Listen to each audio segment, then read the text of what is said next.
Eu quero convidar você a abrir a sua Bíblia, a palavra do Senhor, lá no livro de 2 Reis, capítulo de número 13. Nós vamos pensar sobre uma igreja sem paredes, diante dos novos começos.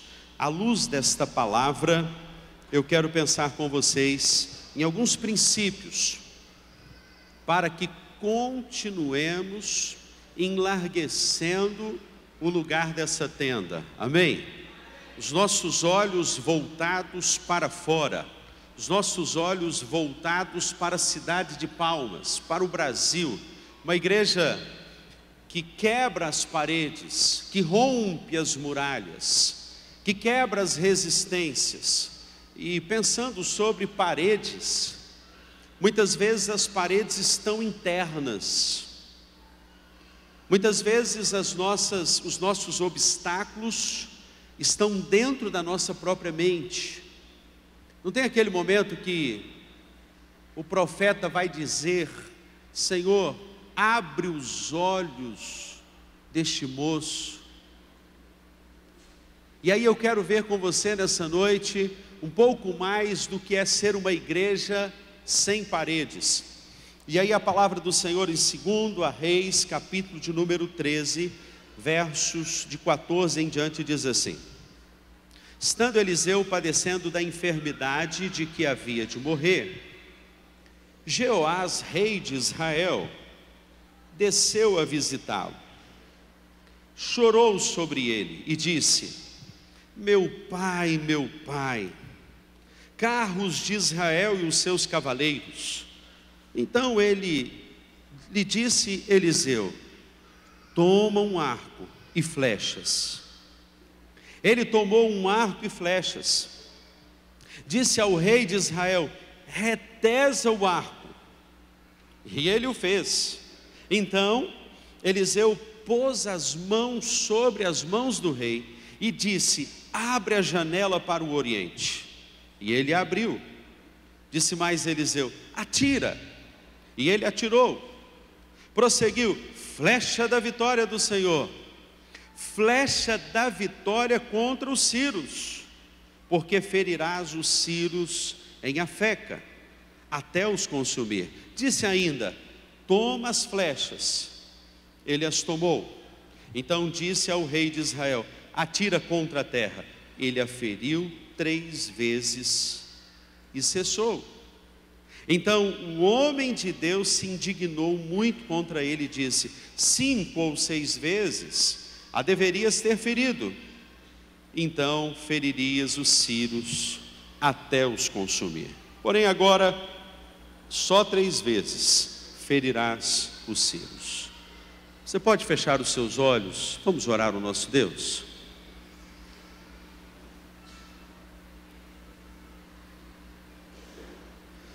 Pai, nós louvamos o Teu nome por tudo que vivemos até aqui. A Tua mesa está posta e queremos nos alimentar das delícias que vêm do Teu trono de graça.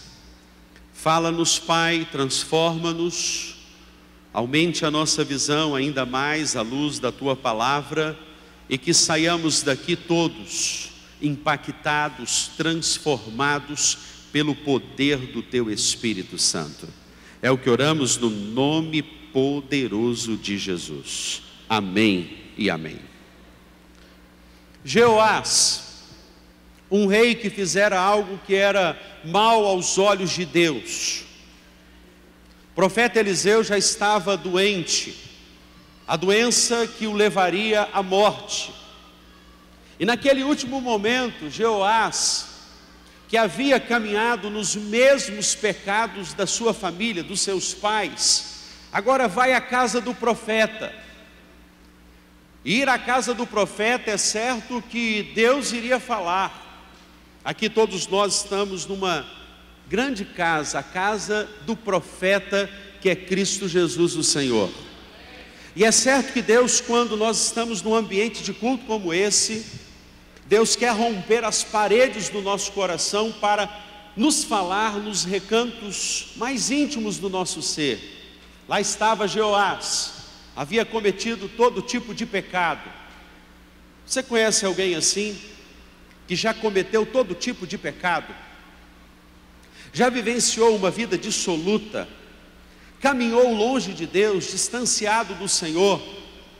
Assim estava Jeoás. Mas interessante, queridos, olhar no texto que esse homem, em um momento de arrependimento, ele se volta para o profeta. Ele vai até o profeta, o seu coração está contrito, quebrantado. A Bíblia diz que uma oração que Deus ouve, sabe qual é a oração que Deus ouve? A oração de um coração contrito e quebrantado. Deus encontra aqui nessa noite um coração contrito e quebrantado, amém? Então Deus vai responder a sua oração. Se você está com um coração contrito e quebrantado, Deus vai responder a sua oração. E aqui eu aprendo uma primeira verdade, que independente de seu grau de transgressão, no momento em que você se arrepende, você toca o coração de Deus. Louvado seja o nome do Senhor. Independente daquilo que você fez, talvez tenha alguém aqui nessa noite que o seu prontuário, a sua vida, seus pecados, roubos, mentiras, infidelidade, aquilo que você já fez com a família, em total desamor, virando as costas para Deus. Talvez você olhe para o seu prontuário de vida, quem você já foi, estava pior do que o prontuário do Fernandinho Beiramar. Talvez o seu prontuário estava pior do que até mesmo os políticos que têm sido colocados na Lava Jato.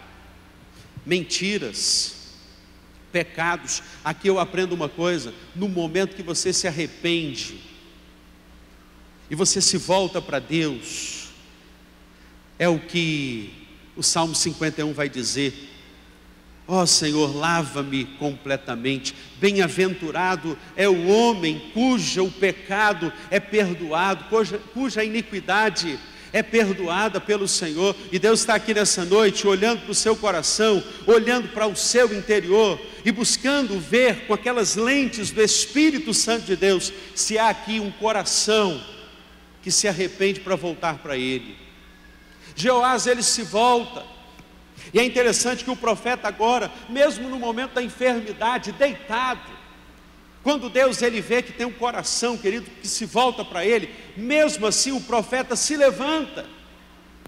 Ficou bom, porque Deus é movido por um coração que se volta para Ele. Se o seu coração se volta para Deus, Deus vai se mover nessa noite para se voltar para aquilo que é a sua causa, aquilo que é o seu olhar, aquilo que é a sua demanda, a sua família, o seu lar, a sua própria existência. Mas eu aprendo aqui, diante de uma música, eu me voltei para essa música chamada O Sonho. Veja, de Estênio Marços, ela será projetada aqui. Sonhei que eu tinha morrido, não me lembro direito de quê. Me vi frente a um alto e belo portão, bati com um certo receio. Um anjo saiu para atender e me disse: pois não? Eu falei: quero entrar, pois aí é o meu lugar. O anjo me disse: curioso, eu não acho seu nome em nossos registros. Eu disse: procure num livro antigo escrito antes que houvesse mundo, e ali acharás com letra do rei o meu nome com tinta vermelha.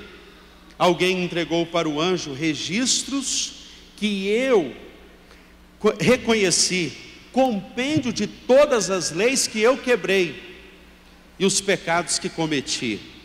O anjo olhava os registros, visivelmente assustado, e me perguntou: foi assim que viveu? E eu então respondi que sim.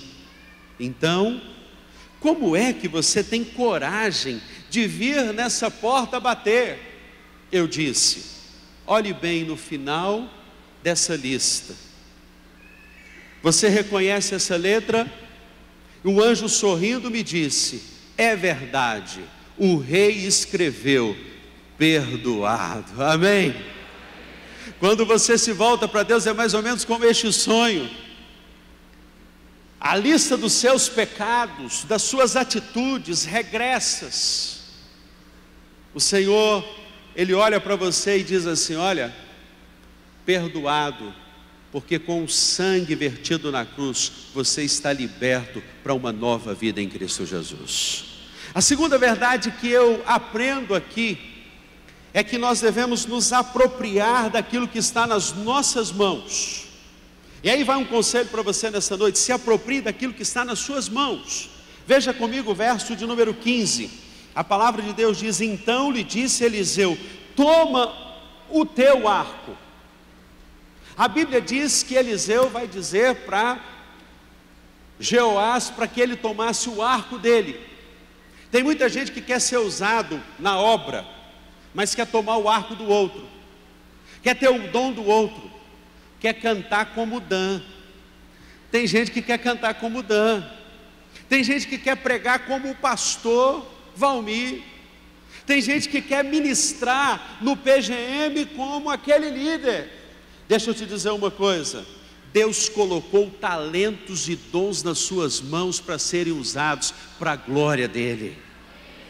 E aí o texto diz: toma o teu arco.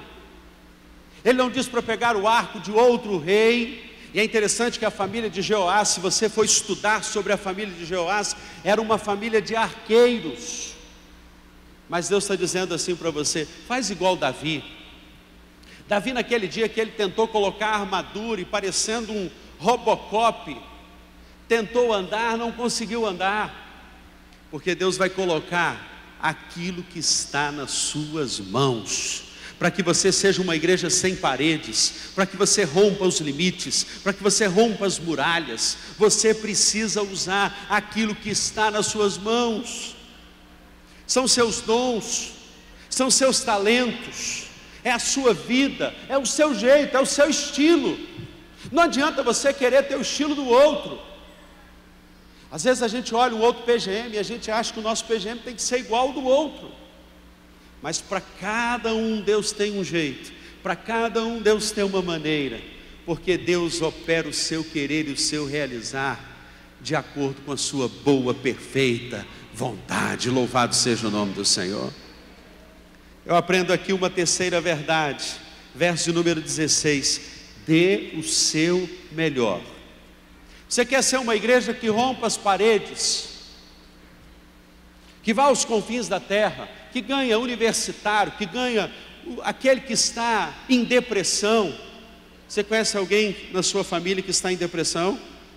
Tem alguém? Levanta a sua mão se alguém se identifica. Alguém na sua família que está em depressão? Conhece alguém que está numa condição desfavorável, vivendo dissolutamente, vivendo no alcoolismo, nas drogas? Alguém aqui que se identifica nessa noite? Tem um amigo assim? Deixa eu lhe dizer uma coisa: ser uma igreja sem paredes é quando nós entendemos que nós vamos dar o melhor. Você quer ver uma coisa? O texto nos diz, no verso 16: disse o rei de Israel, retesa o teu arco. Sabe o que eu aprendo aqui? É como se ele estivesse dizendo assim: estica o teu arco, dê o teu melhor, faça o melhor que está nas suas mãos. Às vezes nós não fazemos o melhor para Deus, sabe por quê? Nós nos esquecemos das promessas de Deus. É ou não é verdade? Nós esquecemos que Deus tem promessas, que tem bênçãos, que quando nós damos o nosso melhor, que nós oramos, que nós colocamos a nossa vida diante de Deus, Deus responde. Porque eu tenho uma lógica sobre oração: Deus responde a oração responsável. Sabe o que é uma oração responsável? É alguém que ora e o próprio Deus vê que aquela pessoa que orou pedindo outra vida, ele está com o coração tão voltado, tão mergulhado em cumprir as responsabilidades e demandas implícitas naquilo que ele está pedindo, que Deus então concede. Eu me lembro de um PGM que eu dirigia, protótipo, ainda em Minas Gerais, há 15 anos atrás. Era o nosso PGM protótipo. E eu lancei um desafio para a gente orar por uma vida que a gente queria alcançar. Estava lá o nosso irmão Jasson, que listou o nome do irmão dele. Nós oramos. A esposa dele já era do PGM. E lá estávamos nós, 40 dias depois, indo à casa do Jefferson, para que nós disséssemos para ele que estávamos orando por ele. E Deus olhou aquele coração contrito da esposa, uma oração responsável. Ela deu o seu melhor. Na hora de orar, ela orou mesmo. Ela jejuou, ela buscou, ela retesou o arco dela. Quando chegamos à casa do Jefferson, eu disse assim: Jefferson, nós queremos abrir um texto da palavra de Deus. Foi a primeira vez que aconteceu isso comigo. Eu nunca vi isso acontecer na vida de ninguém. Eu disse: nós vamos ler Isaías 43. Visto que foste precioso aos meus olhos, digno de honra, eu te amei. Darei Etiópia e Sebá por tua vida. Quando passares pelas águas, eu serei contigo. Quando passares pelos rios, as águas não te submergirão, nem os rios te afogarão. Visto que foste precioso aos meus olhos. Quando eu abri o texto, o Jefferson correu para pegar a Bíblia dele, a Bíblia da mulher. E quando ele foi pegar a Bíblia da mulher, quando ele abriu em Isaías 43. Ele começou a chorar. Ele mesmo não acreditou que era o agir de Deus, que era o mover de Deus. Sabe por que isso acontece, queridos? Quando isso acontece, quando você dá o seu melhor, retesa o seu arco. Você tem dado o seu melhor por Deus? Amém? Você tem dado o seu melhor pelo seu PGM? Amém? Você tem dado o melhor pela cidade de Palmas? Nós estamos com uma temática: dá-me filhos, Senhor. Pede-me filhos, e eu te darei as nações da terra. É Deus lhe dizendo nessa noite: se você der o seu melhor, eu serei contigo. Louvado seja o nome do Senhor. Mas eu aprendo aqui também uma quarta verdade nessa noite: creia que a boa mão do Senhor sempre está contigo. Sabe o que me encanta nesse texto? No verso 16, a parte B, diz assim: então Eliseu pôs as mãos sobre as mãos do rei. Sabe o que eu aprendo aqui quando você ora? Quando você sai às ruas, quando você vai atrás dos perdidos, você tem que ter uma certeza: a boa mão do Senhor vai cercar a sua vida. E aí a gente se lembra do Salmo 121 que diz: eu elevo os meus olhos para os montes e eu me pergunto, de onde me virá o socorro? O meu socorro vem do Senhor que fez os céus e a terra. É certo que não dorme o guarda de Israel, é certo que não dormitará aquele que te guarda. Ele guardará a tua entrada e a tua saída desde agora e para todo sempre. Deus coloca as suas mãos sobre a sua vida. Eu me lembro de um dia saindo da PIB de Moça Bonita, e vi um carro veloz, vi um papai e uma mamãe com um filhinho dando a mão, e aquele carro foi virar a curva velozmente. Aquele papai e aquela mamãe pegaram aquele filho, seguraram, tiraram do perigo, e eu fiquei olhando aquela cena. O carro passou, o pai e a mamãe pegaram aquele filhinho. Eu nunca vou esquecer essa cena. O menino andou. O que a Bíblia diz? Que o Senhor nos faz andar altaneiramente. Ele andou com as perninhas dele no alto assim, porque o papai e a mamãe estavam do lado dele. A boa mão do Senhor é sobre a sua vida. Quando você clama, quando você ora, quando você pede ao Senhor, quando você se lembra que você tem promessas. Alguém aqui já leu o livro Peregrino? Algumas pessoas. John Bunyan, quando escreve o livro Peregrino, com a fuligem da vela, ele retrata um momento muito interessante no livro, que é o momento que o cristão que está indo para a cidade eterna, a cidade chamada celestial, ele é aprisionado pelo gigante desespero. Ali ele fica confinado, ali ele fica preso, e ele começa a duvidar que Deus estava cuidando da vida dele. Num determinado momento, o cristão se lembra que havia no bolso uma chave, e era chamada chave das promessas, que lá no início da caminhada, ele ouviu que se ele usasse aquela chave, ela abriria todas as portas. Ele pega aquela chave, vai até a cela, abre a cela, bate em retirada, o gigante de desespero corre atrás dele, dá um infarto, cai no meio do caminho, e o cristão segue a sua jornada rumo à cidade celestial. E o que John Bunyan queria dizer quando retratou sobre esse momento do gigante de desespero? É que todas as vezes que você e eu nos vemos em situações que estamos aprisionados, nós podemos nos lembrar das promessas de Deus, que abrem qualquer porta, porque a mão do Senhor é sobre as nossas vidas. Você pode lembrar de uma promessa de Deus. Deus disse para você, quando você pensa, mas a minha família não está sendo alcançada, a boa mão do Senhor é sobre a sua vida nessa noite, quando lhe diz, crê no Senhor Jesus Cristo e será salvo tu e a tua casa.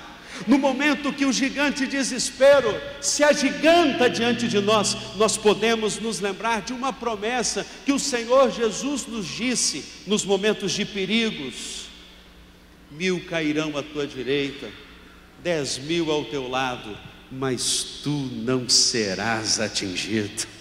A Bíblia diz que naqueles momentos que nós não temos paz, que estamos ansiosos, podemos nos lembrar de uma promessa de Deus, lançando sobre Ele toda a vossa ansiedade, porque Ele tem cuidado de vós. A boa mão do Senhor é sobre a sua vida. Mas eu aprendo aqui uma quinta verdade: abra a janela da sua vida. Você quer ser uma igreja sem paredes? Você precisa abrir a janela. O texto nos diz, no verso de número 17, parte A, e disse, abre a janela para o Oriente. Sabe o que eu penso aqui, queridos? Muitas vezes nós não conseguimos ver o que está além da parede, porque nós estamos fechados. E aqui eu quero prefigurar, queridos, que muitas vezes, na nossa vida, a luz não entra, a sabedoria não vem, a percepção de algo novo para a gente romper com essas paredes não vem, porque as janelas da nossa vida estão fechadas. Está ali o profeta junto com o rei, e ele lhe diz, abre a janela. Quando nós abrimos a janela da nossa vida, a luz entra. Será que tem algum pecado na sua vida te impedindo de ver além? Será que tem algo que está fechando o seu coração para que você não veja com os olhos de Deus? Ele vai dizer bem claro, abre a janela, olha para o Oriente. Muitas vezes nós ficamos fechados nas nossas demandas, nos nossos problemas. Foi trabalhando em uma das comunidades do Rio de Janeiro, com uma equipe da nossa igreja, eu ouvi o testemunho de um irmão dizendo assim, pastor, eu achei que eu tinha problema, mas quando eu comecei a visitar a vida dessas viúvas, a vida dessas crianças em estado de vulnerabilidade, eu descobri uma coisa, pastor, eu não tenho problema. Sabe o que é isso? Janelas fechadas, pecados vão obstacular a nossa visão de perceber com os olhos de Deus. Todas as vezes que nós estamos voltados muito para os nossos problemas, lambendo as nossas próprias feridas, nós não conseguimos ver com os olhos de Deus, e nem a nossa própria casa é mudada e transformada. Eu me lembro de uma experiência que tivemos na nossa própria família. Uma mulher visionária, que adotou uma criança que passava na rua, estava sendo entregue, doada em um carrinho com seus irmãos, e a minha avó teve o primeiro ato de bondade na família, percebido por toda a família. Ela adotou uma criança negra, ela era descendente de italiana, mas ela rompeu com as barreiras para se abrir para o próximo. E a vovó Abigail foi aquela mulher que criou todos os filhos no temor do Senhor. Volta e meia ela reunia os filhos para lhes ensinar sobre os filhos de Jacó, e lhes dizia, sobre uma música dos filhos de Jacó, e lhes dizia assim: Ruben, Judá, Simeão, Levi, Dan, Issacar, Zebulon, Naftali, Gade, Assé, José, Benjamim. Os filhos aprendiam a música. Ela tinha recortes de jornais que ela fazia para poder colar na parede para dizer: esse era José, esse era Jacó, esses são os filhos de Jacó. Vovô Cecílio era uma pessoa muito descrente no Evangelho. Ele servia lá na igreja católica, e ele ia para a linha férrea de São Fidélis para trabalhar lá, e ouvia os amigos reclamando das suas esposas. Ele voltava para casa e pensava assim: a minha mulher não é assim. A minha mulher abriu a casa dela para receber os perdidos, dá um bom testemunho, não fala mal de ninguém, cuida dos feridos, cuida bem da casa, cuida, ora por todos nós. E aquilo foram 20 anos de oração.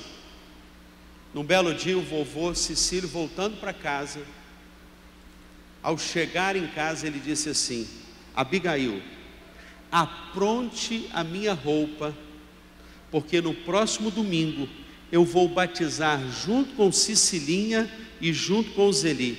Zeli é minha mãe, Cecilinha é minha tia. E a Abigail, minha avó, falou assim: mas Cecílio, você nem fez, naquela época tinha a classe de catecumenato. Quem é do tempo da classe de catecumenato? Levanta a mão aí. Tem uma galera que é daquela geração. Tinha a classe de catecúmenos. E ela disse: você nem fez essa classe. E ele disse assim: eu fiz, com você dentro do meu lar, dando testemunho sobre Jesus Cristo para nós.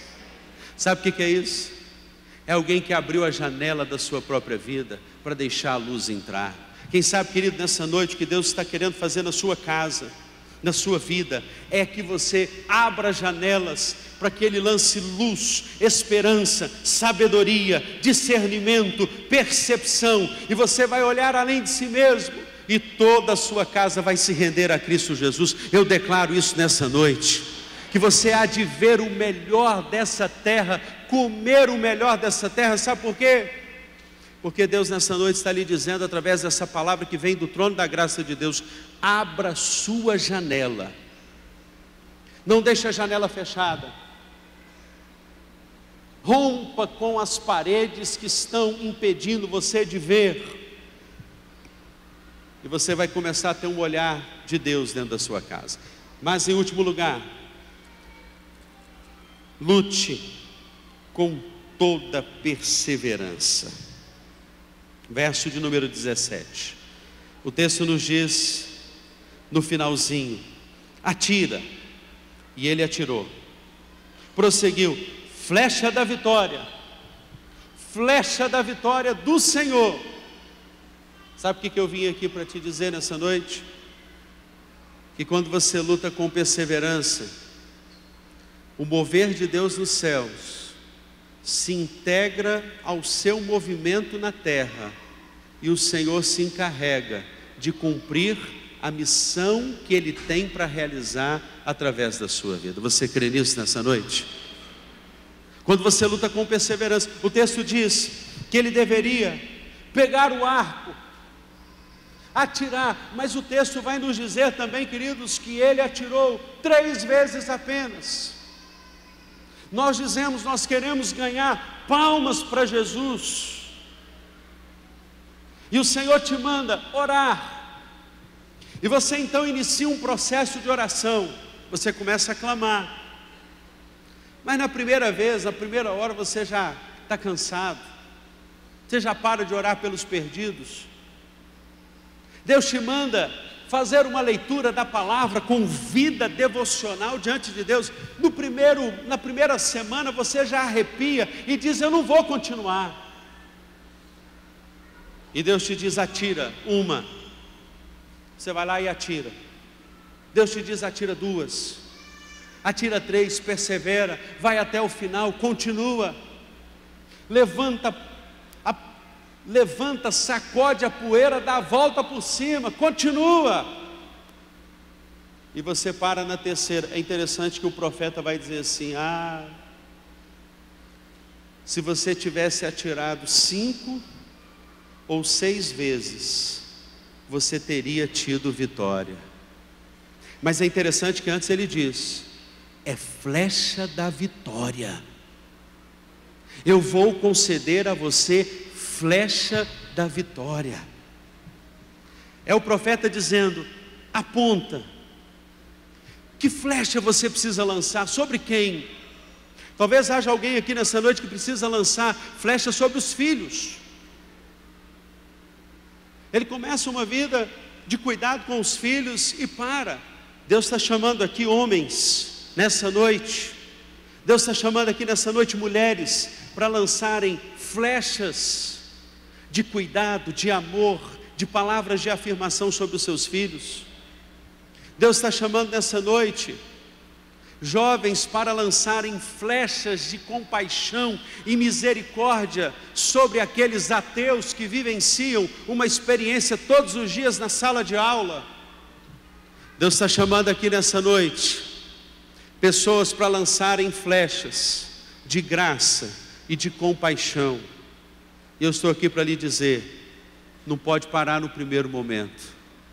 Deus vai requerer de você perseverança até o final. E aquele que perseverar até o final vai ser salvo. E aquele que for até o final, que combater o bom combate, acabar a carreira, guardar a fé, Deus promete suas mais ricas bênçãos. Ele está dizendo para você: eu tenho flecha de vitória para a sua família nessa noite. Eu estou dizendo para você que eu tenho flechas de vitória para a cidade de Palmas. E a cidade de Palmas, através da Cibapa, através da sua vida, Deus vai trazer um poderoso avivamento sobre essa cidade. Mas você precisa lançar as suas flechas. E nessa noite eu quero convidar você a fechar os seus olhos e orar. E crer que o nosso Deus, a boa mão do nosso Deus agora, vai tomar a sua mão. Não tem quando você olha um flecheiro, ele vai lançar e retesar a flecha, ele começa a tremer, porque ele acha que ele não vai conseguir, mas ele mira no alvo. E a Bíblia diz que nós devemos manter os nossos olhos fitos no autor e consumador da nossa fé, Cristo Jesus, o qual, pela alegria que lhe estava proposta, suportou a cruz, não fazendo caso do vexame da cruz. E Deus está lhe dizendo nessa noite: aponta. Para onde você vai apontar a sua flecha nessa noite? Para um perdido? Para isso Deus está lhe dizendo: abra a janela. Há pecados, e eu quero limpar a sua vida desses pecados.